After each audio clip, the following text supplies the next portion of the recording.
Welcome to this presentation on the development of a three-dimensional animated model for teaching. When I think how long ago my sabbatical ended, I sometimes think I should have presented this much earlier. But of course, I was waiting to finish the project, or at least reach a benchmark of some sort. But as I've discovered, that's a little naive, because there really is no end to a project like this. It can never be complete if one is especially if one is a perfectionist or even a realist, or if new possibilities and tweaks wait just around the corner. I've never really stopped working on this project since the day I began, and even as I present this, there are inevitably things that must be added or changed. It's wonderful to have creative dreams, but they have to be put into perspective in the real world, especially if both time and money are at stake. I knew I wanted to create an animated model that could be used in clinical reproduction, but I also knew that my creativity had to dovetail with the expectations of those who, quote-unquote, don't live with their heads in the clouds. I had to substantiate the potential value of this model for teaching and rationalize the time I was going to spend on the project. So let's just think of some of the things the project could have potential for. Right off, I can think of a couple of things. It could partially replace the need for live animals in our teaching curriculum, and could certainly reduce the frequency of the use of the teaching animals, at least if it was fully developed. And if we could model specific physiological conditions and clinical scenarios, which of course are impossible to do on demand in teaching animals, we could refine very much our teaching methods as well. Another thing this project might achieve would be to decrease the possibility of harm to the animals we use for teaching. A specific example in my field would be that of transrectal palpation in mares. Now, transrectal palpation carries a real risk of injury to the mare, so I would much sooner have students use a 3D model to become acquainted with the anatomy of the reproductive tract before they embark on transrectal examinations in mares. Now, in haptic models, which I'm going to discuss later, the teaching could even make use of simulations, actual tactile simulations of rectal palpation. Now, three-dimensional models could obviously be amalgamated with existing teaching tools such as videos or audio to augment preclinical knowledge. This armamentarium would increase the safety of animals, as I've just mentioned, and obviously enhance the student experience as well. Now, I don't for one moment envision that these models would replace animal use entirely, but they could become quite a powerful resource for learning. There's already a battery of conclusive objective evidence out there that computer models not only exist in reducing the use of teaching animals, but they also enhance the student experience.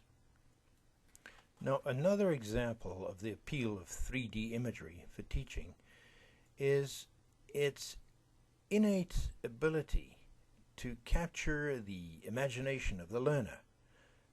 In this example, for instance, you could learn firsthand the terrible repercussions of a drug deal. It's gone wrong.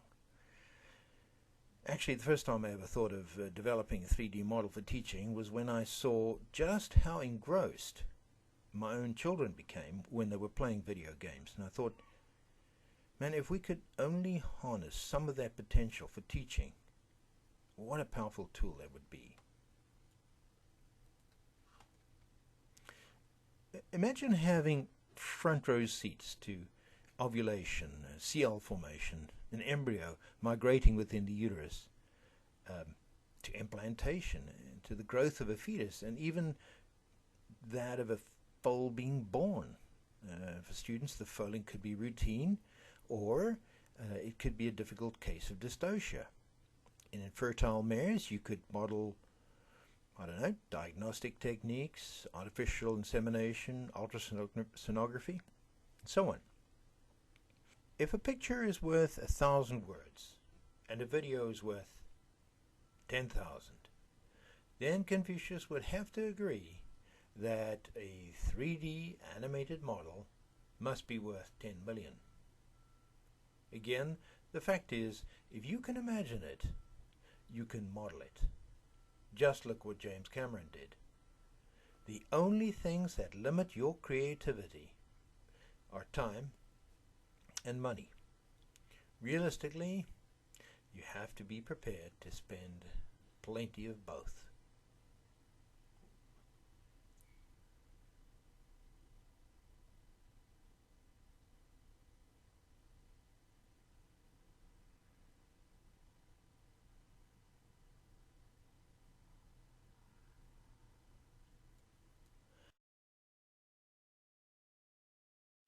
You know, a big problem in any veterinary school or medical school, in this case here, is to evaluate students objectively so that you can produce a competent graduate. This is very difficult to do using conventional didactic testing because a student's complete comprehension of a situation is often difficult to assess. Now, other than being faced with a real-life situation, there is no ideal method of testing the graduate's degree of competency. However, if one can model a clinical situation accurately and make it possible for students to interact with that model, it can become a very objective assessment of the student's abilities. And what's more, a large number of clinical situations can be modeled, many of which the students are unlikely to see during their time at veterinary school. As you can see here, this appears to be borne out by an increasing application of 3D animation in medical and veterinary training. So let me show you how I began to develop a 3D model that could help students to understand equine reproduction. I doubt if this video would ever have such a broad appeal as shown here. I mean, I couldn't imagine taking my girlfriend to snuggle up to watch an equine uterus, but if it does, I'll tell you, I'll make sure the driving screen is in better repair than this one. Well, the first thing I had to do was to construct a three-dimensional digital skeleton of the pelvis, if you'll excuse the pun, and also, of course, the soft tissues of the reproductive tract. Now, I didn't want it to be cartoon-like, so modeling the pelvis and the reproductive tract had to be accurate, and the relationship between the tract and the pelvis had to be exactly as it occurs in nature. In other words, I didn't think I was capable of developing a model from a sketch alone. Now, before I could even hope to develop a framework for a 3D model, I had to do my homework first. That's why a good chunk of my sabbatical leave was spent doing formal 3D animation. I used 3D Max, which is one of two major 3D modeling programs on the market. It'd be 3D Max and Maya. And I learned the basics of 3D modeling, surface, textures, and animation. Now, perhaps you're wondering why a veterinarian would need to learn how to do 3D modeling. I mean, why not leave it up to the professionals and tell them what you need? After all, they're much better and much faster than you could ever hope to be living a secret life as a 3D animator. Well, the answer is really quite simple. If I'm educated in 3D modeling and animation, and I have a rough appreciation of the possibilities, then I know what to ask for. Being a veterinarian, I also know exactly what it needs to look like. Finally, I can do some of the basic modeling myself and ask the professional modelers to smooth things out for me. Now, not because I wanted to take any shortcuts, but because it was accuracy I was looking for. I didn't want to build up this model using simple construction techniques, such as the ones I used for the chest set or the tubular thing with a ball running down it. I wanted something to give me an accurate outline of the uterus and the pelvis so that I could develop the model further using that as a framework. And the tool that I turned to is something called 3D SOM. It's a software object modeling program that uses 2D images to build up a three-dimensional model. You see this little fish here? He sits on my desk. If you use the 3D SOM software and you do your homework, you come out at the other end with something like this. I'll show you. You can get your cursor and you can move this little fella up and down like that. Reset the view. You can rotate this chap. There we go, upside down, wherever we want to go, and so on. So it's quite a versatile three-dimensional model that we can create.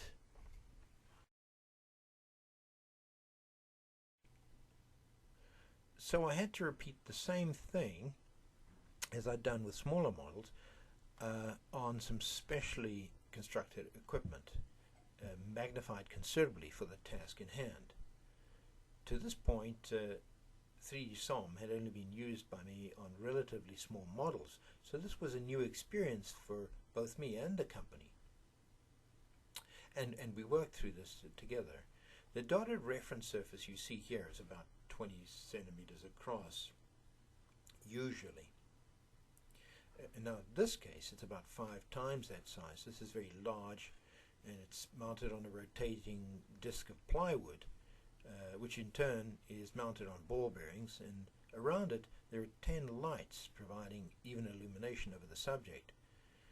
And as you can see here, the equine pelvis, courtesy of a colleague of mine, Dr. Ortenberger, is sitting in the center of the disc. And using a stationary camera, the disc is rotated slowly and numerous images are taken at 2 angles of inclination to the disc. Finally, a single image of the top of the pelvis is taken. No special digital camera is required, although reasonably high resolution is beneficial. Here you can see numerous images of the pelvis taken using the setup you've just seen.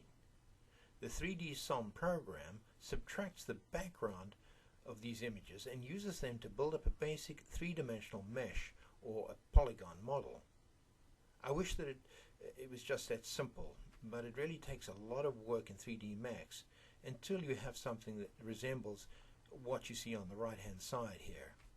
Even then, it doesn't look quite like this because this pelvis has surface textures that have been applied to its digital structure. So here we are, getting the framework of the reproductive tract itself. Even after formalin fixation, however, the tract was still too flaccid to remain in one position relative to the reference disc. Therefore I had to freeze it completely several times during the photographic process. Eventually, I managed to generate a basic model of the rectum, the uterus, the vagina, and the vulvar lips. But as you see here, on the right-hand side, I was left with only a rough blob to work with. In essence, I had a sow's ear, and the challenge was to make it into a silk purse. Despite the lack of detail in the final 3D SOM framework, I did have an accurate reference for the size of the tract, and could easily establish its correct position within the modeled pelvis. So essentially, I built an accurate digital framework using 3D Max, using the relatively crude outline created in 3D SOM. On the top left-hand side, you can see the bright blue uterus that was built within the guidelines of the light gray 3D SOM model. Now I have to emphasize there are many other ways of creating basic digital models of biological and non-biological entities. Some of them are photographic, such as 3D SOM, while others, perhaps the majority, depend on laser scanning of the object. As you see here, it's quite easy to generate a basic three-dimensional model using laser scanning. So this is the basic model I ended up with, by the end of my formal sabbatical leave period. But as I mentioned before, the 6-month sabbatical leave only started me on the project. There's really no end. Even here you can see that some surface textures and colors have been applied. For example, here on the ovary. There's even a little hint of color variation on the uterus, but this model is hardly ready for Broadway. So where do we go from here? There are some basic things you can do with your model once you've created it. And what are these? Well, let's look at some of the possibilities. We can obviously create movies. You've seen that already. But of course, you've only seen a little of what that uterus can do. One day I'm going to expand that with pregnancy, and sometime in the future, that uterus will deliver a foal. To show a 3-dimensional movie on a 2-dimensional screen is one thing, but to exercise that 3-dimensional model to its fullest potential, you have to have a 3-dimensional display as well. You want that uterus to pop out of the screen, just as though it was lying within an invisible mirror right in front of you. As you're well aware, 3-dimensional displays are already out there. So it's just a matter of time before we convert 3D teaching models into something far more spectacular. Another thing you can do with the 3-dimensional model is to allow some degree of interaction with it. In this case, I'm using the same model you've seen all along, but we have a freely available 3D viewer here to make it into something much more interactive. No special computing power is required for this sort of thing, and in many cases the software that you use for this can be downloaded for free. Our next step is to use 3D models for haptics. That is, interacting with the model using sensation of touch. In other words, you can feel and touch and manipulate something. That's nothing more than polygons and pixels. But perhaps you think this is so esoteric and so far in the future, it'll never be put into practice. If you do, you're wrong. In this rudimentary system here, very rudimentary, is designed by a colleague of mine in the UK, systems are available to test the students, feeling the characteristics of the uterus and ovaries, as though they were palpating it with a single finger. Now, I used the system when it was in its earliest stages of development, and even then, I was quite impressed with its realism. Here you can see the gloves and the force feedback system that allows you to simulate virtually anything you can do with your hands. Of course, you don't see the mechanical monster shown here, because you're wearing a display system on your head, and as far as you're concerned, you're assembling that nut and bolt in thin air. There's absolutely nothing stopping us from doing the same thing with equine palpation, taking a liver biopsy, or doing an ovarectomy in a bitch. Because you can model almost anything, in theory, you can simulate almost any condition. And bear in mind that because of all this being digital, you can store it and regurgitate it on demand. In essence, this could be standardized training and testing at its very best. 3-dimensional digital modeling for teaching is neither esoteric or an unrealistic dream. It's here and it's now. We must embrace this technology for all it's worth, because its worth is almost unimaginable.